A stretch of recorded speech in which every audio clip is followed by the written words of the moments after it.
ಹಸು ಇದ್ದು ಫಲವೇನು ಹಯನವಿಲ್ಲ ದನಕ ದನಕ ರೂಪವಿದ್ದು ಫಲವೇನು ಗುಣವಿಲ್ಲ ದನಕ ನಾನು ಇದ್ದು ಫಲವೇನು ನಿಮ್ಮ ಜ್ಞಾನವಿಲ್ಲ ದನಕ ನಿಮ್ಮ ಭಕ್ತಿ ಇಲ್ಲ ದನಕ ಚನ್ನಮಲ್ಲಿಕಾರ್ಜುನ ಚನ್ನಮಲ್ಲಿಕಾರ್ಜುನ ಅಂತ ಹೇಳಿ 12ನೇ ಶತಮಾನದೊಳಗ ಅಕ್ಕಮಾದೇವಿ ಮಾತನ್ನು ಹೇಳಿದ್ರಿಪ್ಪ. ಇದೇ ಮಾತು ಯಾಕೆ ಹೇಳಿದ್ರಿ? ಇದೇ ಮಾತು ಯಾಕೆ ಹೇಳಿದ್ರ ಅಂತ ಕೇಳಿದ್ರ, ಯಾಕ್ರಿ? ಮರ ಅಂದ್ರೆ ಗಿಡ ಗಿಡ ಗಿಡ ಗಿಡ ನೋಡಕ್ ಬಹಳ ದೊಡ್ಡದದ. ಹೌದು, ಕೈಯಾಗರೆ ಬಡ್ಡಿ ಹಿಡಿಸಲಾಗ್ಯದ. ಒಂದೋ ದಿವಸ ಗಿಡದಾಗ ಹೂವಾಗಿಲ್ಲ ಹಣ್ಣಾಗಿಲ್ಲ, ಯಾರಿಗೆ ಸೈತೆ ನೆರಳ ಕೊಟ್ಟಿಲ್ಲ ಕೊಟ್ಟಿಲ್ಲ. ಅಂತ ಗಿಡ ತಗೊಂಡು ಏನು ಮಾಡೋದೈತಿ?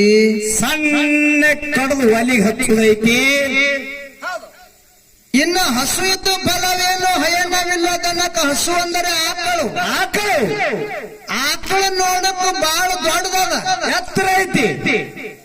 ಕೋಡು ನೋಡು ಸುದ್ದದವ, ಬಾಲು ನೋಡು ಸುದ್ದದ, ಕಾಲು ನೋಡು ಸುದ್ದದವ, ಬಾಯಾಗ ಹಲ್ಲ ಸುತ್ತದವ. ಆಕಳು ಮಾತ್ರ ಖಿಲಾರಿ ಐತಿ. ಹೌದು, ಆಕಳು ಸುಳ್ಯಾಗ್ರು ಚಂದದ. ಹೌದು, ಎಲ್ಲದ್ರಾಗ ಆಕಳು ಚಂದದ. ಆಕಳು ಮಾತ್ರ ಹೊಟ್ಟೆ ಹಾಲು ಹಿಂಡಲಾಗ್ಯದ. ಅಂತ ಆಕಳ ಬ್ಯಾಡ್ರಿಪ್ಪ, ಬಹುತೇಕ ಕೆಲ್ಸದಾಗ ಇಲ್ಲದು. ಇನ್ನು ರೂಪವಿದ್ದು ಫಲವೇನು ಗುಣವಿಲ್ಲ ದನಕ. ಇದು ಹೆಂಗ್ರಿ? ನೋಡಕ್ ಬಹಳ ಚಂದ ಕಾಣಿಸ್ತಾರ, ಚಲೋ ಕಾಣಿಸ್ತಾರ, ಅವ್ರಂಗ ಚೆಲುವಿಕೆ ಯಾರಿಗೂ ಇರುವುದಿಲ್ಲ. ನೋಡ್ಲಿಕ್ಕೆ ಕೆಂಪು ಕಾಡ್ತಾರ ಕೈ ಕಣ್ಣಿಗೆ. ಚಲೋ ಇದ್ದವ್ರ ಬಲ್ಯಾಕ ಗುಣನೇ ಸರಿ ಇದ್ದಿದ್ದಿಲ್ಲ ಅಂದ್ರ ಅವ್ರಿಗೆ ತಗೊಂಡು ಏನ್ ಮಾಡೋದೈತಿ? ನಾವ್ ಹೋಗೋ ಮುಂದೆ ಗಾಡಿಗೆ ಹೇಳ್ತೀನಿ, ಈಗ ಹೇಳಲ್ಲ. ಎಷ್ಟೋ ಮಂದಿ ದೇವರ ಗುಡಿಗೆ ಬಂದು ಹಣಿ ಹೊಡಿತಾರ, ನಮಸ್ಕಾರ ಮಾಡ್ತಾರ. ಹೌದು, ಅವ್ರ ಬಲ್ಲಿನೂ ಭಕ್ತಿ ಅನ್ನೋದೇ ಇರ್ಲಿ ಅಂದ್ರೆ ಇದನ್ನು ಕೂಡ ವ್ಯರ್ಥ ಅಂತ ಹೇಳ್ಯಾರ. ಇರ್ಲಿ ಪುಣ್ಯಾತ್ಮರೇ, ಪುಣ್ಯಾತ್ಮರೇ, ಇವತ್ತಿನ ದಿವಸ ಹೌದು ವಿಷಯ ಏನಂತ ಕೇಳಿದ್ರ, ಏನ್ರಿ? ಕೊಡುವುದು ಶ್ರೇಷ್ಠ ಏನು ತಗೊಳ್ಳುವುದು ಶ್ರೇಷ್ಠ ಅಂದ ಕೂಡ್ಲೆ ನಮ್ಮ ಸರ್ ಅವ್ರು ಹೇಳಿದ್ರು. ಏನ್ ಹೇಳ್ತಾರೆ? 10 ತಲೆ ರಾವಣಗ 6 ಕೋಟಿ ಆಯುಷ್ಯ ಕೊಟ್ಟ ಪರಮೇಶ್ವರ ಆತ್ಮಲಿಂಗ ಕೊಟ್ಟ. ಹೌದು, ಇವ ತಗೊಂಡು ಏನು ಪುನಃ ಉಳಿಸದ? ಏನಾದ? ಖರೆ ಇವನಿಂದ ಗಣಪತಿ ಆತ್ಮಲಿಂಗ ತಗೊಂಡ. ಗಣಪತಿ ಆತ್ಮಲಿಂಗ ತಗೊಂಡು ಕೆಳಗೆ ಇಟ್ಟ. ಅವ ಗಣಪತಿ ತಗೊಂಡು ಆ ಲಿಂಗಕ್ಕೆ ಕೆಳಗೆ ಇಟ್ಟ ಕೂಡಲೇನೆ ಅಲ್ಲಿ ಗೋಕರ್ಣ ಅಂತೇಳಿ ಒಂದು ಪುಣ್ಯ ಕ್ಷೇತ್ರ ಆಗ್ಯದ.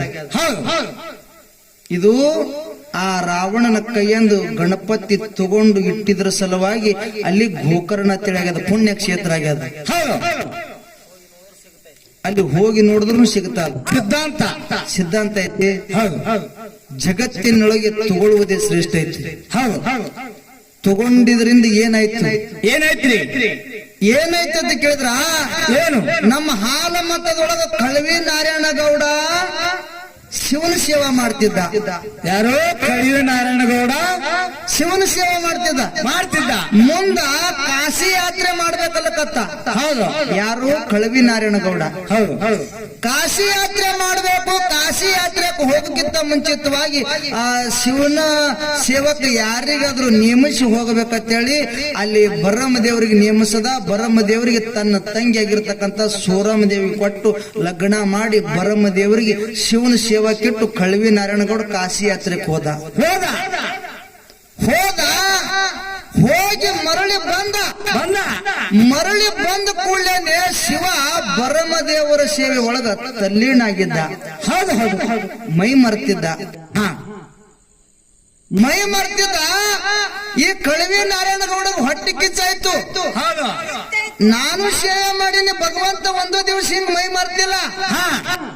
ಈ ಬರಮ ದೇವರ ಸೇವಕ್ಕೆ ಇವ ಶಿವ ಮೈ ಮರ್ತಾನಲ್ಲ. ಹೌದು, ಅಂತ ಸೇವೆ ಇವ ಏನ್ ಮಾಡಿರ್ಬೇಕು? ಹೆಂಗಾರ ಮಾಡಿ ಇವನಿಗೆ ಸೇವೆ ಮಾಡಿಸೋದು ನಾನು ಬಿಡಿಸ್ಬೇಕಂತ ಹೇಳಿ ಕಳವಿ ನಾರಾಯಣಗೌಡ ಶಿವನಲ್ಲಿ ಹೋಗಿ 3 ಮಾತು ಹೇಳ್ತಾನ.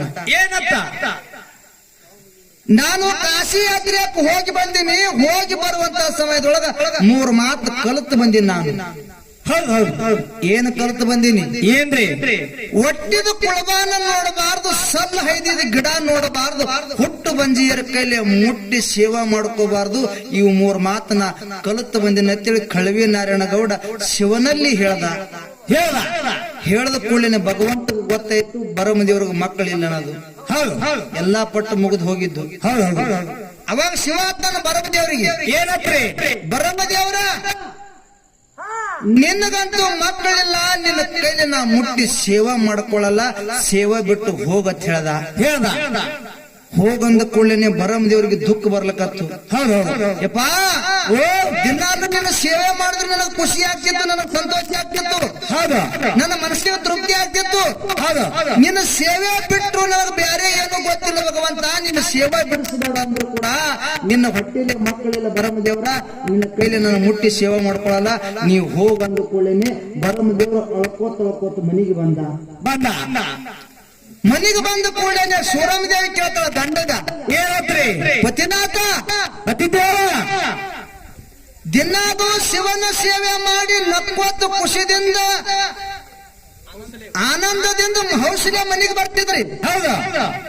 ಇವತ್ತ್ಯಾಕ ಹಾಲಗಲ್ಲ ಹವಳಗ ತುಟ್ಟಿ ಬಾಡವ ಪತಿದೇವ ಅಂದ ಕೂಡಲೇ ಅವಾಗ ಬರಮದೇವ್ರು ಹೇಳ್ತಾನ ಹೆಂಡತಿ ಸೂರಾವತಿ, ಏನತ್ರಿ?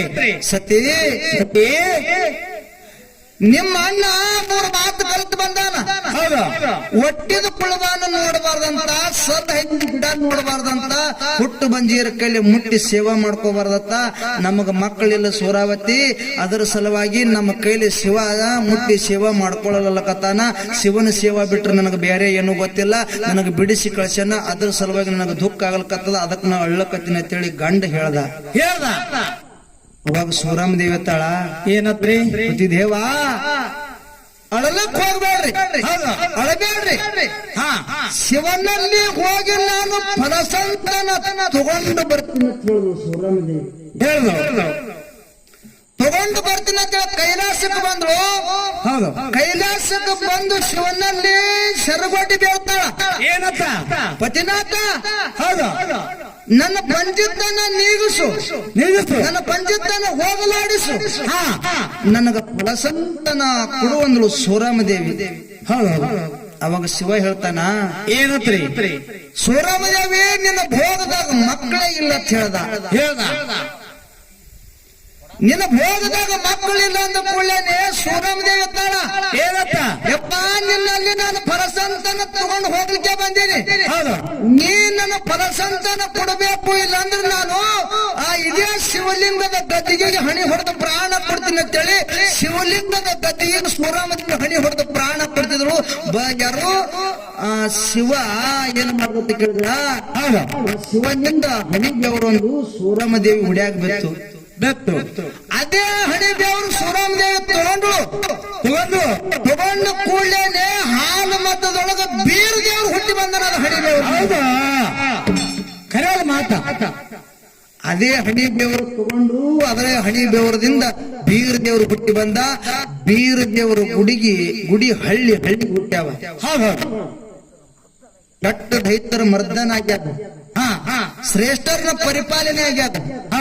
ಇದು ಸೂರಮದೇವಿ ಹಣಿ ಬೆವರು ತಗೊಂಡಿದ್ರ ಸಲುವಾಗಿ ಜಗತ್ತಿನೊಳಗ ಹಾಲ ಮತದೊಳಗ ಕೀರ್ತಿ ಉಳ್ದ. ಏನ್ ಉಳ್ದದ? ಕೀರ್ತಿ ಉಳ್ದ. ಬರೇ ಫಲಸಂತ ಯಾರು ಭಗವಂತ ಕೊಡವಿದ್ದಂದ್ರ